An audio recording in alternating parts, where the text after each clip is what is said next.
അപ്പ കച്ചവടക്കാരി നമ്മുടെ ഷാജി പുള്ളിക്കാരത്തി ഇന്നലെ ഇരുന്നുകൊണ്ട് നമ്മൾ അറുമാതിക്കണ്ട. ആക്ച്വലി അവളുടെ പ്രശ്നമല്ല കേട്ടോ. ആരാണ്ട് പോയി കമൻറ്റ് ഇട്ട് കൊടുത്ത് അപ്പോൾ കമൻറ്റിന് മറുപടി പറയുന്നതാണ്. ഇവളെ വിചാരം എന്താണെന്നറിയാമോ, ആരാണ്ട് ഇവളോട് ഭയങ്കര സ്നേഹമുള്ളവർ പോയി കമൻറ്റ് ഇടുന്നത് ഒന്നുമല്ല. എന്നെ പറ്റി രണ്ട് മോശം പറയുമ്പോൾ ഇവളത് ഏറ്റു പറയും. ആ ഏറ്റു പറച്ചിൽ കേൾക്കുമ്പോൾ ഞാൻ ഇവിടെ ഇരുന്നുകൊണ്ട് മറുപടി കൊടുക്കും.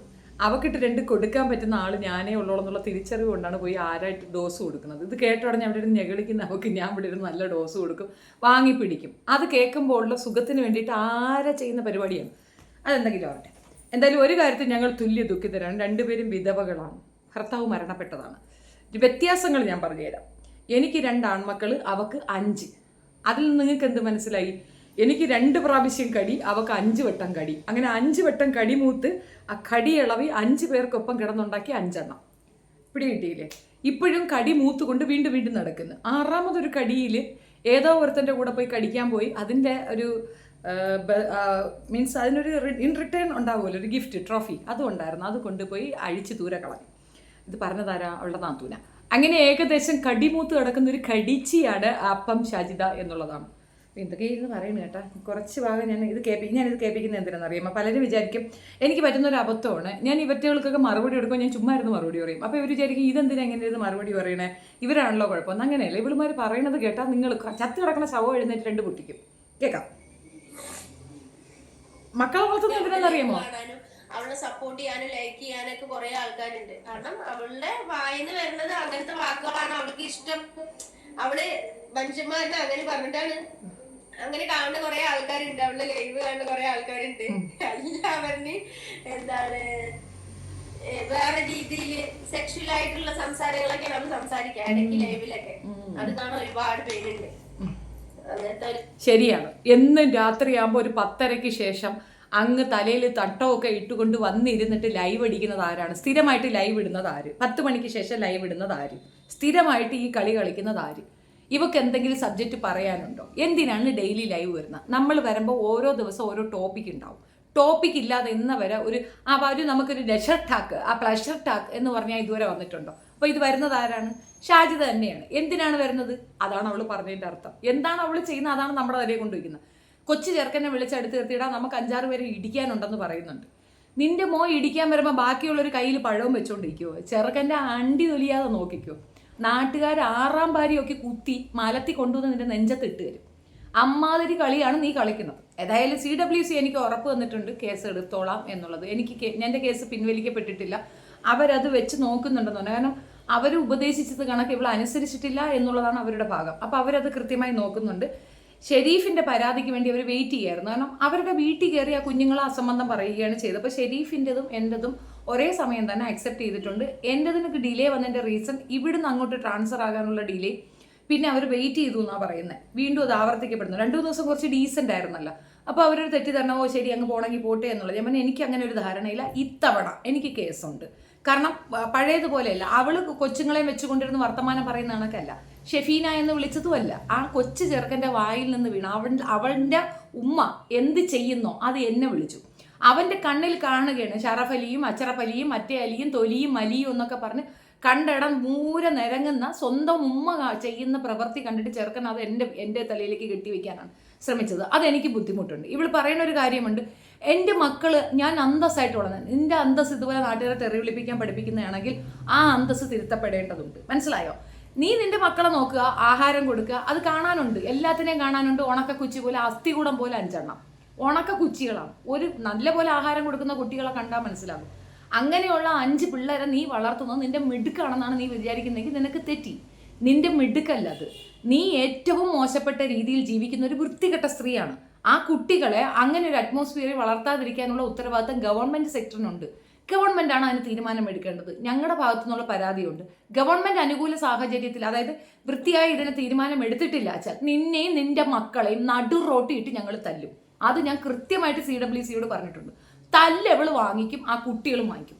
അപ്പോഴും ഞങ്ങളെ പ്രതിയാക്കിക്കും. അത് പ്രശ്നമില്ല, ഞങ്ങൾ പ്രതിയാവാൻ തയ്യാറാണ്. അടി കൊള്ളേണ്ട കേസാണിത്. ഞങ്ങളെയൊക്കെ നോക്കി മോശത്തരം ഇടുന്ന് വിളിച്ചു പറയാനാണ് നീ മക്കളെ വളർത്തുന്നെങ്കിൽ നീയും അടി വാങ്ങിക്കും, നിന്റെ പിള്ളേരും അടി വാങ്ങിക്കും. അതിനകത്ത് തെറ്റ്. നിനക്ക് അടിച്ച് വളർത്താൻ വയ്യെങ്കിൽ നാട്ടുകാരടിച്ച് വളർത്തും. ഞങ്ങൾക്കറിയാൻ പ്രയോഗിക്കാം. ഞങ്ങൾക്ക് ഇതൊക്കെ തെറിവിളി കേൾക്കേണ്ട കാര്യമൊന്നുമില്ല. നീ എങ്ങനെ പിഴച്ച് നടക്കുന്നോ അത് നിന്റെ മക്കളെ കൊണ്ട് നീ ഞങ്ങളെ വിളിപ്പിക്കേണ്ട കാര്യമില്ല. അത്രേ ഉള്ളൂ. ഞാൻ മുഹമ്മദ് നബിയെ തെറി വിളിക്കും. നിനക്ക് ഇതെല്ലാം വേറെ ഒന്നും പറയാനില്ലേ? ഒരു 100 വട്ടം ഞാൻ ഇത് ആവർത്തിക്കപ്പെട്ട കാര്യമോ? പിന്നെ നീ ഇത് പറഞ്ഞ് നീ അതങ്ങനെ ടൈം ലൈനിൽ കൊണ്ടിട്ടെന്ന് പറഞ്ഞുകൊണ്ട് എനിക്കിവിടെ ഒരു വാഴയില്ലടി. ഇവിടെ ഒരു കമന്റ് അതിനെ ബേസ് ചെയ്ത് എന്നെ ഒന്ന് ചോദിക്കുന്നത് നീ കണ്ടിട്ടുണ്ടോ? അത് ഓൾറെഡി എക്സ്പ്ലനേഷൻ നടത്തിയതാണ്.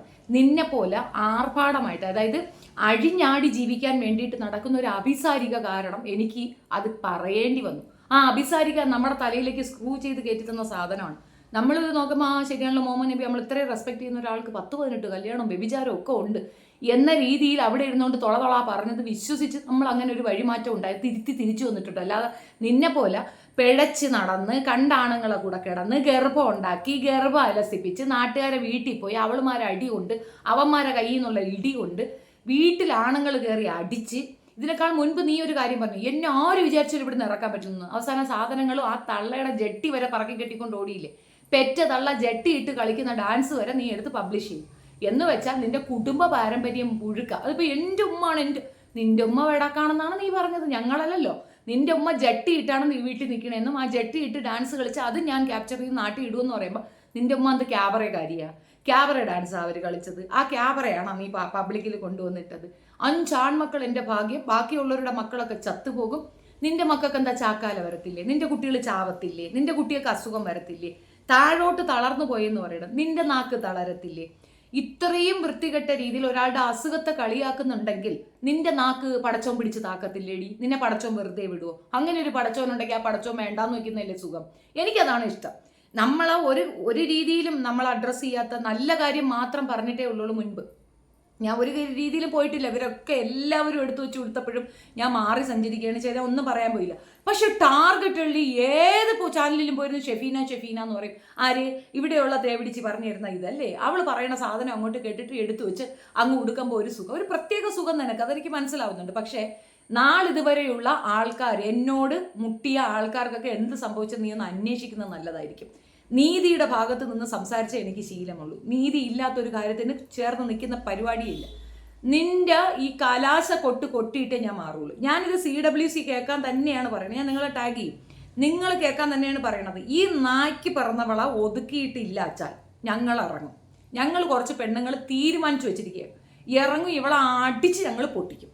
ഞങ്ങൾക്കിത് കേൾക്കേണ്ട കാര്യമില്ല. സ്പെഷ്യലി എനിക്കിത് കേൾക്കേണ്ട കാര്യമില്ല. എൻ്റെ കൂടെ ഇന്ന വരെ ഊഞ്ഞാലാടാനും ഒരുത്തം വന്നിട്ടില്ല, ഹോട്ടൽ മുറിയിലും ഒരുത്തം വന്നിട്ടില്ല. ഞാൻ 10-15 വർഷമായിട്ട് തനിച്ച് താമസിക്കുന്ന ഒരു സ്ത്രീയാണ്. ഇത്ര നാളായിട്ട് ഒരു രീതിയിലുള്ള ഒരു പേരുദോഷത്തിന് ഞാൻ പോയി നിന്നിട്ടില്ല. വെച്ചാൽ എൻ്റെ ലൈഫ് അത്രയും ക്രിസ്റ്റൽ ക്ലിയറാണ്. ജീവിക്കാൻ വേണ്ടിയാണ് ഞാൻ ചെയ്യുന്നത്. ഞാൻ ജോലി ചെയ്താൽ ജീവിക്കുന്നതെന്ന് പറഞ്ഞിട്ട് കണ്ട അവന്മാർക്കൊക്കെ പോയി അപ്പം പിരിച്ച് കാണിച്ചു കൊടുത്ത് ജീവിക്കുന്ന ഈ സ്ത്രീ അവളുടെ ആ കൊച്ചു മകനെ കൊണ്ടുവരെ പോക്കൃത്തരം പറയുന്നുണ്ടെങ്കിൽ അവളെയും അവളെ ഉമ്മായെയും വിളിക്കേണ്ടത് അവളെ എന്നെ വിളിപ്പിക്കരുത്. അത് കേട്ടുകൊണ്ടിരിക്കാൻ ബുദ്ധിമുട്ടുണ്ട്. ഈ കേസ് നിങ്ങൾ ഫയലിൽ സ്വീകരിച്ച് ഇതിന് നടപടി എടുത്തില്ല അച്ചാൽ ഞാൻ പ്രതിയാണ്. അതിൽ തർക്കമേ വേണ്ട, ഞാൻ പ്രതിയാണ്. ബാക്കി കേൾക്കാം. ഇത് കേൾപ്പിക്കുന്ന എന്തിനെന്നറിയാമോ? നമ്മൾ ചുമ്മാ പറയണമെന്ന് പറയും, അതുകൊണ്ടാണ്. അങ്ങനത്തെ ഒരു ചീഞ്ഞവളാണ് അവള്, പറഞ്ഞിട്ട് കാര്യമില്ല. പറയുന്നത് ഓക്കെ. റഹ്മത്ത് ഹലോ. 5 എത്തി മക്കളെ ഇവളിൽ നിന്ന് രക്ഷപ്പെടുത്തുന്നില്ലെങ്കിൽ ആ മക്കൾ മോശം ആണോടി? സത്യനോ ആണോടി? സ്വന്തം ഉമ്മാന്റെ അടുത്ത് മക്കളെ പിരിക്കാൻ പറ്റുമെന്ന് നീ ഏത് കോടതിയിൽ പോയിട്ട്? ഏത് കോടതിയിലടി അതില്ലാത്തത്? സ്വന്തം ഉമ്മാന്റെ കയ്യിൽ നിന്ന് പിരിക്കാൻ പറ്റുമെന്ന് നിന്റെ അടുത്ത് ആരാ പറഞ്ഞ? നീ ഉമ്മായ? മക്കളെ ഗുണ്ടായുസത്തിന് വളർത്തുന്ന നീ ഉമ്മായ? നീ നിന്റെ കുഞ്ഞുങ്ങളെ എന്തിനാ വളർത്തുന്നേ? ഗുണ്ടായുസത്തിനല്ലേ? ആ കുട്ടികളെയും കൊണ്ട് ഗുണ്ടാ പരിപാടിക്ക് പോയത് തെളിവായിട്ട് അവിടെ കിടക്കല്ലേ. നിന്റെ അടുത്ത് എങ്ങനെയടി മക്കള് സേഫ്? ഒരു കാരണവശാലും സേഫ് അല്ല. നീ ജയിച്ചിരിക്കുന്ന എവിടെയാണെന്ന് അറിയാമോ? നിന്റെ മാപ്പിള തൂങ്ങി ചത്തതെടുത്ത്. അവൻ തീട്ടവും മൂത്രവും വളിയും വിട്ട് തൂങ്ങി തുള്ളി ചാകേണ്ടി വന്നു നീ എന്ന ശവം കാരണം. നിന്നെ പോലൊരു ശവത്തിനെ ഭാര്യയായിട്ട് കൂടെ വെച്ചതിൻ്റെ മറുപടിയായിട്ട് കിട്ടിയാണ്. ചെച്ചറപലിയ കുച്ചറപലിയ ഏതാ ചെറപലിയ ഏവൻ്റെ കൂടെ നീ അപ്പം പൊക്കിക്കൊണ്ട് കാണിക്കുന്നത് കണ്ട് തളർന്നാണ് അയാൾ കയറി തൂങ്ങിക്കളഞ്ഞത്. അവൻ തൂങ്ങിയിട്ടില്ലായിരുന്നെങ്കിൽ നീ ഈ മക്കളെ നീ തൊടുക പോലും ഇല്ല, നിനക്ക് കിട്ടുക പോലും ഇല്ല. നീ അമ്മയാ? അങ്ങനെ പറയല്ലേ. ആ പിള്ളേർ ചെവി തുറക്കുമ്പം അവർ നാട്ടുകാരെ അല്ല അടിക്കാൻ പോണത്, നിനക്കിട്ട് അടി തരാൻ പോണത്. കാത്തിരുന്നോ, കാലം പറയും. സ്വന്തം മക്കൾ ഉമ്മാന്റെ അടുത്ത് മക്കളെ പിരിക്കാൻ പറ്റുമെന്ന് ഞാനൊന്ന് കാണട്ടെ. നാറിയേ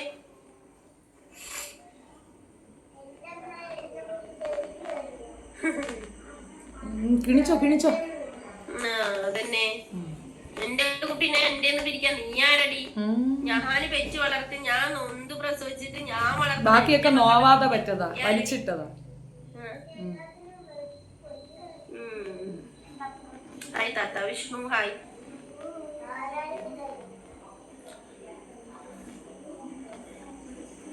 മതി നീ ഫോൺ കൊണ്ടേക്ക് ഷെയ്ഫു, കുറെ നേരായി. 5-6 മക്കളെ പ്രസവിക്കുന്നത് ക്രെഡിറ്റ് ആയിട്ടാണ് വിചാരിക്കുന്നത്. ഇനി പ്രസവിച്ചതോ പോട്ടെ, ആ കുഞ്ഞുങ്ങൾ കേൾക്കെ ഇരുന്നു കൊണ്ട് ഈ രാത്രി പാതിരാത്രി കണ്ടവന്മാരുടെ അടുത്തിരുന്ന് വർത്തമാനം പറയുന്ന ഇവളുടെ ഉദ്ദേശ ലക്ഷ്യം എന്താണ്?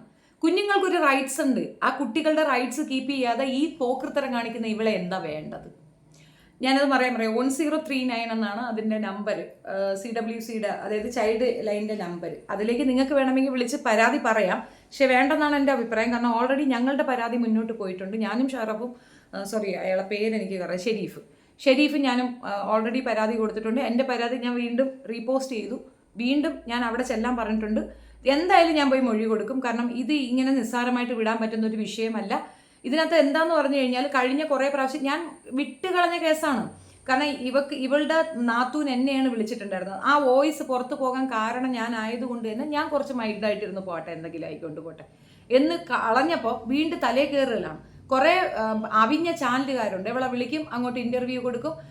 അതിനകത്തൂടെ ഷെഫീന ബീവി എന്ന് പറയുമ്പം എൻ്റെ ഭാഗവും കൂടെ അവർ കേൾക്കാൻ തയ്യാറാകണം എന്നുള്ളതായിരുന്നു. ഇനി അവളെ വിളിച്ച് അങ്ങനെ കൊടുത്ത് എൻ്റെ പേര് പറയുകയാണെങ്കിൽ ആ പറയുന്ന ചാനലുകാർക്കെതിരെ ഞാൻ കംപ്ലൈൻറ്റ് കൊടുക്കും. അത് ഞാൻ തീരുമാനിച്ചു വെച്ചിരിക്കുന്ന കേസാണ്. അപ്പോൾ ഉണ്ട് ഇപ്പം ആരും വിളിക്കുന്നില്ല, ഒരു പട്ടിച്ചാത്തനും തിരിഞ്ഞു നോക്കുന്നില്ല. ഇനി ഇവള് പിന്നെ ബിഗ് ബോസിൽ പോകുമെന്നുള്ള പ്രതീക്ഷയിലാണ് ഇവള് നടക്കുന്നത്. നോക്കാം അതെന്താണെന്നുള്ളത്. അതോടുകൂടി നമുക്ക് എഴുതിയിടാം. രേണു സുധിയും എവളും ബിഗ് ബോസിൽ പോവുകയാണെങ്കിൽ ബിഗ് ബോസ് അങ്ങനെയുള്ള ചവറുകൾക്കുള്ള മേഖലയാണെന്ന് നമുക്കങ്ങ് എഴുതിയിരിക്കാം.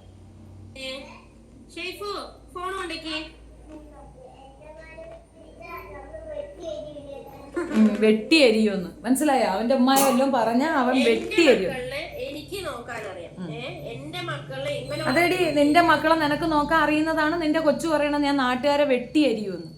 കൊച്ചു ചെറുക്കൻ പറയുന്നതാണ് ഞാൻ നാട്ടുകാരെ വെട്ടിയരിയോന്ന്. എടാ കൊച്ചു ചെറുക്കൻ നീ എന്നെ കാണുന്നുണ്ടെങ്കിൽ നീ വെട്ടിയരിയാൻ വരുമ്പോൾ ഞങ്ങൾ ഇങ്ങനെ തല കുമ്പിട്ട് നിൽക്കും, നീ അങ്ങ് വെട്ട് എന്ന് പറഞ്ഞിട്ട് ചുക്കാമണി വെട്ടിയെടുക്കും നാട്ടുകാർ. അത് മറന്നുകൊണ്ട.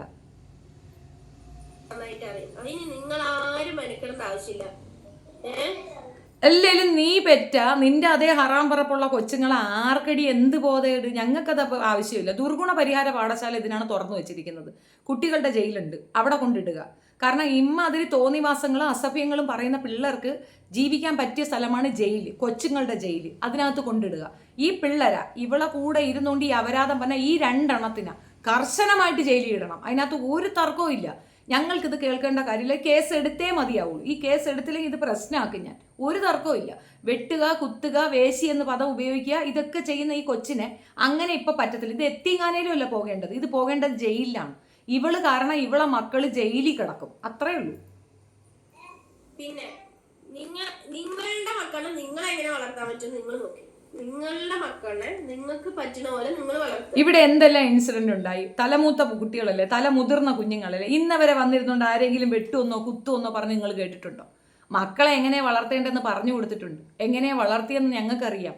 നിന്റെ മക്കളെ പോലെ കൊച്ചു കുട്ടി, അത് 3 വയസ്സ് 4 വയസ്സുള്ള കൊച്ചു വരെ വന്നിരുന്നുകൊണ്ട് വെട്ടും കുത്തും എന്നും വേശി എന്നും ഒക്കെ വിളിക്കുന്നതാണ് നീ വളർത്തിയ വളർപ്പിന്റെ കൂടുതൽ. ഇവിടെ ഒരു 3rd ക്ലാസ് ക്രിമിനലാണ് നീ, മനസ്സിലായില്ലേ? ലോക്കൽ ചന്ത തറ. ആ തറയ്ക്ക് അതിനുള്ള വർത്തമാനേ കിട്ടുള്ളൂ. പക്ഷെ പലരും വന്ന് പറയും നിങ്ങളെ സ്റ്റാൻഡേർഡിന് പറ്റത്തില്ല. സ്റ്റാൻഡേർഡിന്റെ കാര്യം വിടുക. ഞാൻ ചോദിക്കട്ടെ, കഴിഞ്ഞ കുറേ ദിവസങ്ങളായി പിക്ചറിലേ ഇല്ലാത്ത നമ്മളെ ചുമ്മാ ഇതിനകത്തേക്ക് വലിച്ചിടുന്ന എന്തിനാണ്? കൈസിനെ പറഞ്ഞാലും എന്നെ പറയണം, ഷെരീഫിനെ പറഞ്ഞാലും എന്നെ പറയണം, ആരെ പറഞ്ഞാലും എന്നെ പറയണം. അതെന്തൊക്കെ ഇളക്കരോ? ആ ഇളക്കരോ അങ്ങ് മാറ്റി കൊടുക്കണം. നമ്മൾ ചിരിച്ചെടുക്കുമ്പോൾ അവൾ വിചാരിക്കുന്നത് ഇതങ്ങ് തമാശയാണ്, ഞാനിതങ്ങ് കേട്ട് ആസ്വദിക്കണം. അങ്ങനെ അല്ലടി. ആ തമാശ നീ ഇനി ഉണ്ടാക്കണ്ട. നിന്റെ ആ തമാശയ്ക്ക് ഒരു അറുതി വരുത്താൻ തന്നെ ഞാൻ തീരുമാനിച്ചിട്ടുണ്ട്. പലരും വന്ന് പറയുമ്പോഴും ഞാൻ പറയണത് നിങ്ങൾ കൊടുക്കുക കേസ് എന്ന് പറഞ്ഞ് ഞാൻ അവരെ വിരട്ടുകയാണ് ചെയ്യണം. കാരണം നമ്മൾ ഇറങ്ങിക്കഴിഞ്ഞാൽ അത് ആപ്റ്റാണ്, കാര്യം നടക്കും. എനിക്കങ്ങനെ താല്പര്യമില്ല ഒരാളെ ബുദ്ധിമുട്ടിക്കണം. പക്ഷെ ഇപ്പോഴങ്ങനെയല്ല, നിന്നെ ഞാൻ ബുദ്ധിമുട്ടിക്കും. നീ കുറേ കരയും, നീ കാലി പിടിക്കും, നീ നോക്കിക്കോ, നീ എഴുതി വെച്ചോ. നിനക്ക് നിയമം അറിയില്ലെങ്കിൽ മൈര്യ ആരടുത്തെങ്കിലും പോയി നിയമം ചോദ്യം എന്താണെന്ന്. നിനക്കൊരു വാഴ അറിയാതിരുന്നോണ്ട് ഞൊണ്ണ അടിക്കിപ്പാണ്, നിനക്ക് ഞൊണ്ണത്തരവേ ഉള്ളൂ. നീ അങ്ങ് ജോലി ചെയ്ത് മുമ്പിട്. നീ എത്ര നാളായിട്ട് ഒരു കട തുടങ്ങണം എന്ന് പറഞ്ഞിട്ട് നാട്ടുകാരെ പണം കൊണ്ട് മാത്രം ജീവിക്കുന്ന ഒരു നികൃഷ്ട ജന്തു ഇരുന്നോണ്ട് താളം ചവിട്ടലാണ്. എന്തു തോന്നിവാസം എന്ന് പറഞ്ഞു കളയും. ഇരുന്നങ്ങ് വെറും വൃത്തിയിടാന്ന് പറയണത്. ഇതിൽ മുത്തു അവളെ ബന്ധുക്കൾ സിനാൻ, മുത്തു, ഇവളെ ഉമ്മ, ഇവളെ സഹോദരങ്ങൾക്കൊക്കെ നല്ല പങ്കുണ്ട്. കാരണം അവർക്ക് മനസ്സിലാവേണ്ട ഒരു കാര്യമാണ്, നിങ്ങളെ നേരെ വന്ന കൈ ബാക്കിയുള്ള നാട്ടുകാരെ നേരെ വരുമ്പം ഞങ്ങൾക്ക് ചുമ്മാ നോക്കിക്കൊണ്ടിരിക്കേണ്ട കാര്യമില്ല. അത് ഞങ്ങളുടെ വീട്ടിലുള്ള ആരും നിങ്ങളെ പറയുന്നില്ലല്ലോ. ഉവ്വാ, സിനാനെയോ മുത്തുവിനെയോ ഇവളുടെ ഉമ്മായെയോ സഹോദരങ്ങളെയോ ഞങ്ങൾ ആരെങ്കിലും വല്ലതും പറയുന്നുണ്ടോ? ഇല്ലല്ലോ. ഇവള് മാത്രം ഞങ്ങളെ പറയുമ്പോൾ ഞങ്ങളുടെ വീട്ടുകാരും ഞങ്ങളുടെ കുടുംബക്കാരും നോക്കിക്കൊണ്ടിരിക്കണോ? ഞങ്ങളുടെ കൂട്ടുകാർ നോക്കിക്കൊണ്ടിരിക്കണോ? അതെന്ത് അടിസ്ഥാനത്തിലാണ്? ആർക്കും ആരെയും തോന്നിവാസം പറയാന്നുള്ളതാണ്. പിന്നെ എനിക്കെതിരെ കുറേ അധികം തെരുവ് പട്ടികൾ കിടന്ന് കുരയ്ക്കുന്ന തെരുവ് പട്ടികളെടുത്ത് തിരിച്ചു മറുപടിയല്ല, ഇനി ആക്ഷനാണ്. ഞാൻ ഇന്ന് തന്നെ പരാതി ഫോർവേഡ് ചെയ്ത് വെച്ചിട്ടുണ്ട്. ആ ആക്ഷൻ വരും. തൃശ്ശൂർകാരി സബീനയ്ക്കും സബീനയുടെ വപ്പാട്ടനും ഒക്കെ ഉള്ളത് കൃത്യമായിട്ട് വരും. എന്നെ സബീനയുടെ മാപ്പിളയ്ക്ക് ഞാൻ ഇൻഫർമേഷനും കൊടുക്കും. അത് ഞാൻ തീരുമാനിച്ചു വെച്ചിരിക്കുന്ന കേസാണ്. ഇത് വിട്ടുകൊടുക്കുന്ന പരിപാടി കുറേ നാളായി. നമ്മൾ ഒരു വർഷത്തോളമൊക്കെ നമ്മൾ സഹിക്കണം, 1 ഇയറൊക്കെ നമ്മൾ സഹിക്കണം. പിന്നെ അതിൻ്റെ മുകളിൽ സഹിച്ചാൽ നമ്മൾ മന്ദബുദ്ധി എന്ന അർത്ഥം. പെൺകുട്ടികളെ ഉപദ്രവിക്കണ്ട എന്നുള്ള ഒരു കൺസേൺ എനിക്കുള്ളതിൻ്റെ അർത്ഥം എൻ്റെ തലയിൽ കയറി നിരങ്ങുക എന്നുള്ളതാണ്. നിങ്ങൾ ഇനി സ്റ്റേഷനിൽ വന്നിട്ട് വിവരണം തന്നാൽ മതി. നമ്മൾ എപ്പോഴും ഇതിങ്ങനെ കേട്ടുകൊണ്ടിരിക്കുമെന്നല്ല. ഫിജോ ജോസഫിൻ്റെ കേസ് എക്സ്ട്രീംലി ഡിഫറൻ്റ് ആണ്. അതൊരു 3rd ക്ലാസ് ക്രിമിനലാണ്. നമ്മൾ അതിനെതിരെ കേസ് കൊടുത്തിട്ട് ഒരു പ്രയോജനവും. കാരണം ഇപ്പോഴും പ്രസന്റ്ലി 69 70 കേസുണ്ട്. 420 കേസ് എൻ്റെ പേർക്കുണ്ടെന്ന് അഭിമാനത്തോടു കൂടി പറയുന്ന ഒരു 3rd റേറ്റ് കുപ്പയെ നമ്മൾ എന്ത് പറയാനാണ്? അങ്ങനെയുള്ള 3rd റേറ്റ് കുപ്പയുടെ അടുത്ത് എന്ത് പറയാം? പോലീസ് വെരിഫിക്കേഷൻ കൊടുത്തിരിക്കുകയാണ്, ഇന്ന പ്രതി, ഇന്ന ആള്, നിറയെ കേസുള്ള, ഒളിച്ചു നടക്കുന്ന, വീട് മാറി ഒളിച്ചു നടക്കുന്ന ഒരു സ്ത്രീയാണെന്ന് പോലീസ് വെരിഫൈ ചെയ്ത ഒരാൾ ഇല്ല ഞാൻ അതല്ല എന്ന് പറഞ്ഞാൽ അത് മനസ്സിലാക്കാനും അത് കേൾക്കാനും തയ്യാറാകാത്ത മനുഷ്യരുടെ അടുത്ത് നമ്മൾ എന്ത് പറയാനാണ്? നമുക്ക് പറഞ്ഞു കൊടുക്കുന്നതിന് ഒരു പരിമിതിയില്ലേ? അങ്ങനെ ഉള്ളവൾ പറയുന്നത് കേട്ട് നമ്മുടെ നേർക്ക് വരികയാണ് മിക്കവാറും പതിവ്. ഇതിപ്പോൾ പിന്നെ മറ്റേ ഒലിവിയ ഇഷ്യൂ ആയിരുന്നല്ലോ, ഇന്ന് അവർ റിഗ്രറ്റ് ചെയ്യുന്നുണ്ടല്ലോ, അവർക്ക് ആ വിഷമം ഉണ്ടല്ലോ. എന്തുകൊണ്ടുണ്ട്? അവർക്ക് എന്തുകൊണ്ടാണ് വേദന വന്നത്? അത് ആദ്യമേ ഞാൻ പറഞ്ഞാണ്, നിങ്ങളെ ശത്രുവല്ല ഞാൻ. നിങ്ങൾക്കത് മനസ്സിലാകാത്തത് കൊണ്ടാണ്. നിങ്ങൾക്ക് വേണ്ടിയിട്ടാണ് ഈ സംസാരിക്കുന്നത് എന്ന് തിരിച്ചറിയാതെ അവളെ കൂടെ ചേർന്ന് എന്നെ അടിക്കാൻ വന്നിട്ട് കിട്ടിയത് എന്താണ്? കൈയിരുന്ന നല്ല 10 പുത്തനങ്ങ് പോയി. അത് അവൾ വാങ്ങിച്ച് തിന്നുകൊണ്ട് പോയി. നിങ്ങൾ വലിഞ്ഞു കീറി അവിടെ ഇരിക്കുന്നു. വീണ്ടും പണം ഇറക്കേണ്ടി വരുന്നു കേസ് നിർത്താൻ പറ്റാതെ. അത് തന്നെയാണ് ഓരോരുത്തർക്കും. എന്താണ് ജസ്ന സലീമിന് സംഭവിച്ചത്? ആ എല്ലാവരെയൊക്കെ തൊട്ടി എന്ന് പറഞ്ഞുകൊണ്ടിരുന്ന നോക്ക് ഇപ്പം നാക്കടച്ചവിടെ ഇരിക്കേണ്ടി വന്ന ഗതികേട് എന്തുകൊണ്ടാണ്? കളിക്കേണ്ടവരെടുത്ത് കളിക്കണം, അല്ലാത്തവരെടുത്ത് ചേർന്നാൽ ഇതുപോലെ പണി പഠിപ്പിക്കൂ എന്നുള്ളതാണ് വസ്തുത. ഈ പറയുന്ന ഒരു അവിഹിത കൂട്ടായ്മയിലും ഞാനില്ല, ഒരു അവിഹിതത്തിൻ്റെ കൂടെയും ഞാനില്ല. പിന്നെ എന്തിനാണ് എൻ്റെ പേര് അനാവശ്യമായി ഇതിലേക്കൊക്കെ വലിച്ചഴക്കപ്പെടുന്നത്? ഞാൻ ചെയ്യുമെന്ന് പറഞ്ഞാൽ ചെയ്യും, ഇല്ല എന്ന് പറഞ്ഞാൽ മിണ്ടാതിരിക്കും, മൗനമായിട്ടിരിക്കും. ചെയ്യുമെന്ന് പറഞ്ഞാൽ ചെയ്യും. CWCയിലേക്ക് ഞാൻ ഇൻഫർമേഷൻ കൊടുത്തിട്ടുണ്ട്. അതിനനുസരിച്ചിട്ട് എനിക്ക് അവിടുന്ന് ഇൻഫർമേഷൻ വന്നിട്ടുണ്ട്. ഇന്ന് രാവിലെ ഞാൻ സംസാരിച്ചിരുന്നു. കോൾസൊക്കെ വേണമെങ്കിൽ കാണിക്കാം. ഒത്തിരി കോൾസ് ഞാൻ എല്ലാവരെയും വിളിച്ചിട്ടുണ്ട്. ഷെരീഫും എന്നെ വിളിച്ചിട്ടുണ്ടായിരുന്നു. CWC ചെയർപേഴ്സൺ പാലക്കാട് ഞാൻ കോൺടാക്ട് ചെയ്തിട്ടുണ്ട്. ഇവരെല്ലാം സംസാരിച്ചിട്ടുണ്ട്, സെറ്റാക്കി. ഇന്നലെ പറഞ്ഞ കണക്കല്ല, ഇന്ന് ഞാൻ അവരോട് പറഞ്ഞിട്ടുണ്ട്. ഞാൻ എന്തായാലും വരും ദിവസങ്ങളിൽ വന്ന് ആ ചൈൽഡ് വെൽഫെയറുമായിട്ട് സംസാരിച്ച് ഇതിനൊരു തീരുമാനമാക്കിയിട്ട് ഞാൻ മാറുള്ളൂ. ഒന്നുകിൽ ഇവൾ, അല്ലെങ്കിൽ ഞാൻ, രണ്ടിലൊരാൾ മതി. അത് മതി, അതിൻ്റെ ആവശ്യമേ ഉള്ളൂ. കുറേ നാളായിട്ട് ഈ തുടിച്ചഴുവലുണ്ട്. കുട്ടികളെ ഒരു മുറിക്കകത്തിട്ട് പൂട്ടിയിട്ട് ഇവൾക്ക് അവത്ത് കാണിക്കട്ടെ, ഒരു കുഴപ്പവുമില്ല. ഇടി അപ്പം വിറ്റ് നടക്കുന്ന നിനക്ക് ഷെഫീനായുമായിട്ട് ഈക്വൽ ഇതായിട്ട് പോലും ചിന്തിക്കാൻ പോലും പറ്റുന്നൊരു കേസല്ല. ഇനി അതിനകത്ത് വന്ന് നിനക്ക് വേണ്ടി കമൻറ്റ് ഇടുന്ന, അല്ലെങ്കിൽ എനിക്കെതിരായിട്ട് കമൻറ്റ് ഇടുന്നവർക്ക് ഒറ്റ ഇൻറ്റൻഷനേ ഉള്ളൂ, നിന്നെ എന്നെ തമ്മിലടിപ്പിക്കുക എന്നുള്ളതാണ്. അതിൽ നല്ല സക്സസ് അവരാകുന്നുണ്ടെന്നുള്ളതാണ് മനസ്സിലാക്കുന്നത്. നഷ്ടം ഷെഫീനയ്ക്കല്ല, അത് നിനക്കാ വരിക. എൻ്റെ മക്കൾ എൻ്റെ ഒപ്പം സേഫായിട്ട് എൻ്റെ കൂടെ ഉണ്ടാവും. എൻ്റെ കുഞ്ഞുങ്ങളുടെ തുമ്പി വെച്ച് ഇന്നവരെ ആഭാസതരമായി സംസാരിക്കേണ്ട ഗതികേട് വന്നിട്ടുമില്ല, ഇങ്ങോട്ട് ഞാൻ അങ്ങനെ പ്രവർത്തിക്കുകയില്ല. പക്ഷെ നിൻ്റെ മക്കളുടെ മുമ്പിൽ വെച്ച് നീ ആഭാസതരം പറയുക മാത്രമല്ല, നിൻ്റെ കുഞ്ഞുങ്ങളെ കൊണ്ട് അപരാധ വർത്തമാനവും നീ പറയിച്ചിട്ടുണ്ട്. ഈ കുട്ടികളാണ് നീ ഏറ്റവും കൂടുതൽ മിസ്യൂസ് ചെയ്യുന്നത്. അത് അനുഭവിച്ച് തരാൻ എനിക്ക് പേഴ്സണലി ബുദ്ധിമുട്ടുണ്ട്. നീ നിന്റെ തള്ളയെയോ തന്തയെയോ നിന്റെ വീട്ടിലുള്ള പെണ്ണുങ്ങളെയോ അയലത്തുകാരെയോ ഒക്കെ ആ കൊച്ചുങ്ങളെ കൊണ്ട് തെറി വിളിപ്പിച്ചോ, അവന്മാരെ കൊണ്ട് അടിപ്പിച്ചോ. എൻ്റെ നേർക്ക് ആ പിള്ളേർ നോക്കി എൻ്റെ അടുത്ത് ഈ വർത്തമാനം പറഞ്ഞിട്ടുണ്ടെങ്കിൽ ആ പിള്ളേർ പണി വാങ്ങിക്കും. ജയിലിൽ കൊണ്ടിടുമെന്ന് പറഞ്ഞാൽ ജയിലിൽ കൊണ്ടിടും. അതിനിവിടെ റൈറ്റ്സ് ഉണ്ട്. മനസ്സിലായ? നിനക്ക് നിന്റെ മക്കളെയും കൊണ്ട് ജീവിക്കാനുള്ള അധികാരമുണ്ടെങ്കിൽ ഞങ്ങൾക്കും ഇവിടെ ജീവിക്കാനുള്ള അധികാരമുണ്ട്. നിന്റെ മക്കൾ വിളിക്കുന്ന തെറി കേൾക്കണമെന്നുള്ള നിവർത്തികേടൊന്നും ഞങ്ങൾക്കില്ല. ഞങ്ങളും ടാക്സ് പേയ്മെൻ്റ് ഒക്കെ കൊടുത്ത് അന്തസ്സായിട്ട് ജീവിക്കുന്ന ഇന്ത്യൻ സിറ്റിസൺ തന്നെയാണ്. നീ മാത്രമല്ല. നിനക്ക് 5 മക്കളുണ്ട്, അതുങ്ങൾ എത്തീമാണ്, അതുകൊണ്ട് നമ്മളെല്ലാം കേട്ടണമെന്നില്ല. ഇവിടെ ഉണ്ട് 2 എണ്ണം. ഞാൻ അതുങ്ങൾ എത്തീമെന്ന് പറയില്ല, ഞാൻ ജീവിച്ചിരിക്കുകയാണ്. ഞാൻ ജീവിച്ചിരിക്കുമ്പോൾ എൻ്റെ മക്കൾ എത്തീമെന്ന് ഞാൻ പറയത്തില്ല. അത് എന്ത് തരം ലോഫുൾ ആയിട്ടുള്ള സാധനമാണെന്ന് അറിയാം. പിന്നെ ഇസ്ലാമിൻ്റെ വക്താവായിട്ട് നീ പറയണം. എന്താണടി നിന്റെ ഇസ്ലാമിയത്ത്? സുഖമില്ലാത്ത ഒരു സ്ത്രീയുടെ അവരുടെ അരക്കെട്ട് തളർന്നു പോയി അവരങ്ങനെയാണ് എന്ന് അവഹേളിക്കുന്നതാണോ നിന്നെ പഠിപ്പിച്ചതിൻ്റെ ഇസ്ലാമിയത്ത്? അതാണോ നിന്റെ ഇസ്ലാമിയത്ത്? എനിക്ക് ആ ഇസ്ലാമിയത്ത് വേണ്ട. അതാണ് മുഹമ്മദ് നബി മുന്നോട്ട് വയ്ക്കുന്ന ആശയമെങ്കിൽ ആ ആശയം എനിക്ക് വേണ്ട. അത് നീ വെച്ച് പുഴുങ്ങി തിന്നി. അതാണ് നല്ലത്. തലയിൽ തട്ടമിട്ടുകൊണ്ട് നാട്ടുകാരെ മുഴുക്ക അപരാധ വർത്താനം പറയും. അന്തസ്സായിട്ട് ഒരു കുടുംബത്തിൽ ജീവിച്ചിരുന്ന ഒരു പെൺകുട്ടിയെ വീട്ടിൽ കയറി നീയും നിന്റെ പൊടി മോളും കൂടെ നടത്തുന്നത് വേശ്യാലയം അല്ലയോടി എന്ന് ചോദിക്കുന്നതാണ് നിന്നെ പഠിപ്പിച്ച ഇസ്ലാമെങ്കിൽ ആ ഇസ്ലാം എനിക്ക് വേണ്ടടി. എൻ്റെ ഇസ്ലാം വേറെയാണ്. എൻ്റെ ഇസ്ലാമിയത്ത് ഇങ്ങനെയല്ല, മനസ്സിലായില്ലേ? നിന്നെ പോലെ അഭിസാരിക തരമൊന്നും ഞാൻ ചെയ്യാറുമില്ല, ഇനി അങ്ങനെ പ്രവർത്തിക്കാൻ ഞാൻ ഉദ്ദേശിച്ചിട്ടുമില്ല. അപ്പോൾ ഇവക്കുള്ള പണിക്ക് 1098 വിളിച്ചിട്ട് ഈ വിവരം അങ്ങോട്ട് പറഞ്ഞാൽ മതി. സ്പോട്ടിൽ, അതായത് ഇവള് ലൈവ് ഇട്ടുകൊണ്ടിരിക്കുമ്പോൾ കൊച്ചിനെ കൊണ്ടുവന്നിരിക്കണേ ആ സ്പോട്ടിൽ ഇവളുടെ നമ്പർ ഉൾപ്പെടെ 1098 വിളിച്ച് പറഞ്ഞു കൊടുക്കുക. കുട്ടികളെ കൊണ്ടുവന്നിരുന്നിട്ട് ആഭാസം പറയണമെന്ന് ആ ലിങ്കും അങ്ങോട്ട് ഇട്ട് കൊടുക്കുക. ആ ഒരു സ്പോട്ടിൽ ഫോൺ എടുക്കും 1098, അതിലേക്ക് വിളിച്ചിട്ട് കൃത്യമായിട്ട് അങ്ങോട്ട് പറഞ്ഞു കൊടുക്കുക. നിങ്ങൾക്ക് ചെയ്യാവുന്നതേ ഉള്ളൂ, ആർക്കും ചെയ്യാം. അതിനകത്തേക്ക് കോൾ ചെയ്തിട്ട് ഇന്ന സ്ഥലമാണ്, ഇന്ന പേരാണ്, ഇന്ന അവളുടെ നമ്പർ ഇതാണ്, ഇത് കണ്ടുകൊണ്ടിരിക്കാൻ ബുദ്ധിമുട്ടുണ്ട്, ആ കുട്ടികളെ കൊണ്ട് ഇതാണ് ചെയ്യിക്കുന്നതെന്ന് ഓരോരുത്തരും ചെയ്തു കൊടുത്തു കഴിഞ്ഞാൽ തീരാവുന്ന കുത്തിക്കഴപ്പേ അവക്കുള്ളൂ. അവൾ ലോയ്ക്ക് മുകളിലാണെന്നല്ലേ പറയണം. അവൾക്ക് നിയമം അറിയത്തില്ലല്ലോ, ആ നിയമം എന്താണ് നമുക്ക് അവൾക്ക് ഒന്ന് പഠിപ്പിച്ചു കൊടുക്കാം. അപ്പോൾ അത്രയേ ഉള്ളൂ. നിങ്ങളുടെ അഭിപ്രായം കമൻറ്റ് രേഖപ്പെടുത്തുക. വീഡിയോ ഇഷ്ടപ്പെടുകയാണെങ്കിൽ like, share and subscribe my channel. ഒരു വിഷയവും കൂടെ ഉണ്ട്. അപ്പുറത്ത് നിൽക്കുന്ന അവിഹിത കൂട്ടായ്മയിലുള്ള നാറികൾ വന്നിട്ട് എൻ്റെ പോസ്റ്റിൽ കിടന്ന് കറങ്ങുന്നുണ്ട്. എൻ്റെ വീഡിയോസിൻ്റെ താഴെയില്ല, കാരണം അവിടെ ആണുങ്ങളുണ്ട്, അവന്മാർ നല്ല കൊടുക്കുമെന്നറിയാം. പോസ്റ്റിലാകുമ്പോൾ അവർ ശ്രദ്ധിക്കത്തില്ല, അവിടെ വന്ന് കിടന്ന് കറങ്ങുന്നുണ്ട്. സംസ്കാര സർട്ടിഫിക്കറ്റ് കൊണ്ട് ഷാജിദാരുടെ അടുത്തേക്കോ ഫിജോയുടെ അടുത്തേക്കോ പോവുക. അവരുടെ സംസ്കാരത്തിന് വെച്ചിട്ട് അവരുടെ അടുത്ത് സംസാരിക്കണമെങ്കിൽ അതേ സംസ്കാരത്തിലേക്ക് താഴണമെന്ന് ഞാൻ മുൻപ് പറഞ്ഞിട്ടുണ്ട്. എൻ്റെ സംസ്കാരം അതല്ല, എനിക്കങ്ങനെ താല്പര്യമില്ല. എൻ്റെ സംസ്കാരം കാണണമെങ്കിൽ എൻ്റെ വീഡിയോസ് കണ്ടാൽ മതി, അതിനകത്തുണ്ട് എൻ്റെ സംസ്കാരം. പക്ഷേ ഇവളുമാരുടെ അടുത്ത് സംസാരിക്കുമ്പോൾ നമ്മൾ നമ്മുടെ സംസ്കാരം മറന്ന് അവളുടെ ലെവലിലേക്ക് താഴേണ്ട ഒരു ഗതികേട് വരുന്നുണ്ട്. ആ താഴ്ചയാണ് നിങ്ങൾ കാണുന്നത്. ശരി, താങ്ക് യു.